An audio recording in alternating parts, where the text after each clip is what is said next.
Well, it's been a while since I've done a video, and people were asking me from text messages and Facebook and everything else to do a video about Andrew Tate's whole debacle. I can't speak to knowing him personally, but I like his truth, or what he believes to be is true. I think that most of what he states is based upon sound doctrines and principles that he's experienced in his life. So people say, well, if you were in his shoes, what would you do? Well, first of all, I would mount an affirmative defense. Now, the law in Romania is going to be a little bit different, but the law that I operate on is universal, ladies and gentlemen. That's why I always laugh when agents and agencies say, Derek, you just think you're above the law. Quite the contrary. The law that I operate by is the highest law of all the lands. All right, be kind to your neighbor. Don't lust over your neighbor's wife. Don't touch what doesn't belong to you. Don't kick, punch, fight, and scrap if there's not a justified reason for doing so. And if you live by those sound doctrines and principles, you should have an all right lifestyle, all right, or mitigate your risk of controversy. So with the Andrew Tate, I see they're trying to get him for human trafficking, and one of my affirmative defenses would be, I admit to human trafficking provided that you can provide the evidence and proof that I have done so, meaning that I would compel and command the prosecutors to give dates, times, and specifics, okay? And they would have to bring that up front. Of course, in Romania, it may be a little bit different there. Their legal system is obviously going to be just a little different, but for all intents and purposes, confession and avoidance, or a affirmative defense, which is where you remain in honor by saying, I admit, provided you can prove, okay? And that's how you remain in honor. Secondly, I would require them proof that they have standing. Third, I would require that the Romanian government prove that they themselves aren't involved in the trafficking of persons, the trafficking of offspring, the trafficking of children, trafficking of men and women as well, because that's kind of the pot calling the kettle black, right? Now, I don't know that the Romanian government is the one that's bringing a claim. I haven't really followed it too much. But let me tell you this, every government around the world is trafficking people. So it's really ironic that they would bring a claim that he was trafficking people when they themselves traffic people day in and day out like a human cattle farm, all right? They trade you for financial wealth and gain. So what other affirmative defenses would we have? Well, let's see.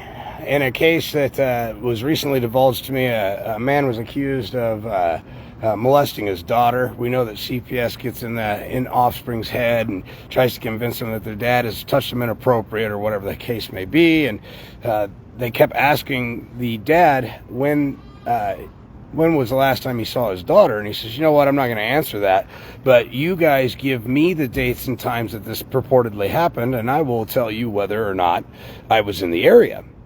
And they said, well, no, we're not going to give you that information. That information is private, special, and privy. You have to be privy to that information. You're not privy to that information, sir, but you do need to tell us the last time you saw your daughter. What the DA was looking to do was to mold the story around the timeline where the father was in the country, in the States. He's a military man. He travels a lot. And so he wouldn't give them a date and a time the last time he was in town.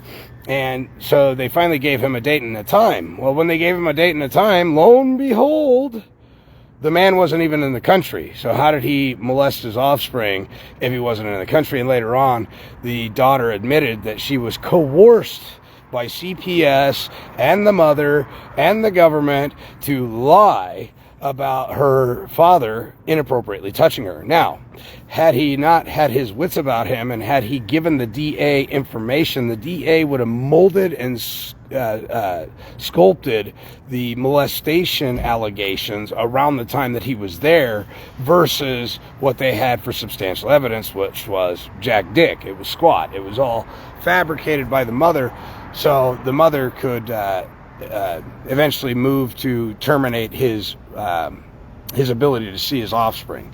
Now they've got a great working relationship, you know, the father and the daughter apologized, and he said, look, you don't have any reason to apologize. So this is the scope and veracity of the things that happen throughout the world. It's not just a United States issue, it's a global issue. Andrew Tate has been quoted as saying, you know, if they can't ban you from social media and stop your message, the next thing they'll do is trump up charges. If they can't get those charges to stick, the next thing they'll do is murder you. He's absolutely 100% fucking correct. People like myself, people like him, and so many others that speak the truth.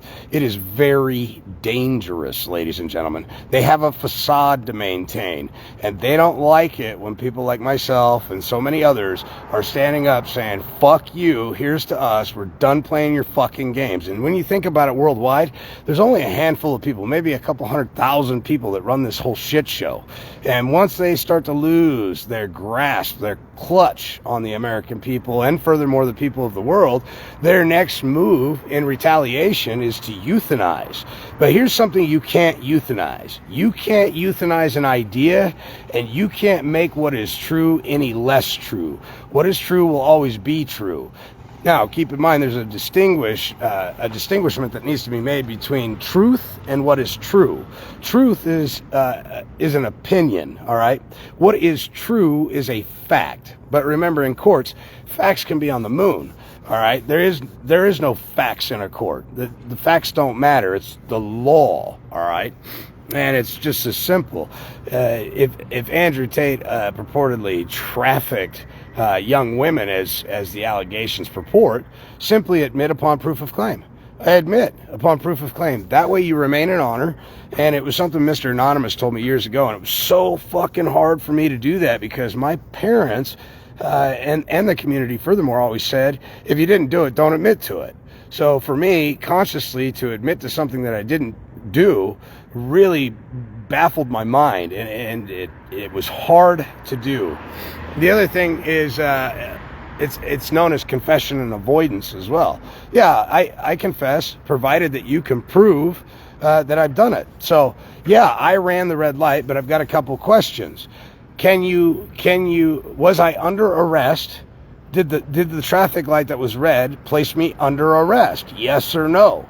Because there's the letter of the law and the spirit of the law, right? And so long as the letter of the law and the spirit of the law aren't violated simultaneously, then the law itself was not broken. You might have violated the letter of the law, but you did not violate the spirit of the law. For example, a stop sign at 3 a.m. is merely a suggestion. And the reason that I say that is because as a man who self-governs, I make a calculated estimate and mitigate my risk for causing harm, damage, and loss. And at 3 a.m. when I come up to a stop sign, if there's nobody in the intersection, I'm going to travel right through it. Why? For the same reason a dog licks his nuts. Because he can, all right? Because I am ultimately responsible, accountable, and liable, which is what freedom is. Now, although I violated the letter of the law, and I will admit to that, did I violate the spirit and the intent of the law? And the intent of the law was to prevent people from getting harmed in an intersection. But when nobody's at that intersection at 3 a.m, did that stop sign place me under arrest? The answer to that question is no. Okay, and can you prove that that stop sign would have ever said go? No. So let me give you a better example. A stoplight, for example, at 3 a.m. There's nobody in the intersection. It's been red now for 3 minutes. Did that stoplight place me under arrest? The answer from the court and from the prosecutor will be no. And then, so I admit to running the red light. Can you prove that that light would have ever turned green? The answer to that is no. They cannot prove that it would have ever turned green. Maybe it was faulty. Maybe it was malfunctioning. So am I under arrest by that red light? No, I am not. Well, then I am free to make an educated, calculated decision and assess the risk management and proceed as follows, right? So that's confession and avoidance for you guys, if you ever wish or desire to use that. But I think it's very egregious, the things that are going on. Now, as far as Andrew Tate, I can't say one way or the other whether he did or didn't do these things. I don't know him personally. I will say this. I do appreciate what his truth is, his opinions are on certain subject matters. I Whether I would like him in person, I don't know. I think he's got a firm grasp on reality. I really do believe that. He's diversified himself greatly in being able to travel from country to country to country, and he's expressed how he does it and why he does it the way he does it, which I think is brilliant, absolutely genius. Anyway, nevertheless, that's what I would do if I was Andrew Tate at this point. I would mount an affirmative defense. I would remain in honor, and then I would subpoena the dates, the times, the agents and agencies, the witnesses. I would do interrogatories. I would execute depositions on all these people. And then if it's proven, or there's a lack of evidence to prove that he is guilty of anything, well, then I would clean all these people out of house and home for slander, defamation of character, oppression under color of authority, breach of trust, and falsifying a claim for which relief cannot be granted. I would also go after him for simulated legal process as well as sham legal pleadings. Here's the thing. If he's being accused of trafficking women of some sort, or men, maybe both, there has to be an affidavit from the man or woman claiming that they were trafficked. Then we have to do an assessment on them as well and depose them, because we have to know whether or not they're being forthcoming. Okay, so deposition and interrogatories go a long way. I would recommend doing the interrogatories first, and then I would do deposition. You typically get one shot at deposition unless some unknown fact become known throughout the proceedings where you would need a secondary deposition. And then, of course, once it goes to trial, you have them on stand. But typically in human trafficking cases and stuff like that, it doesn't ever get that far, because the alleged party that's claiming the harm, damage, and loss doesn't really want to be on the stand. Now, I will say this.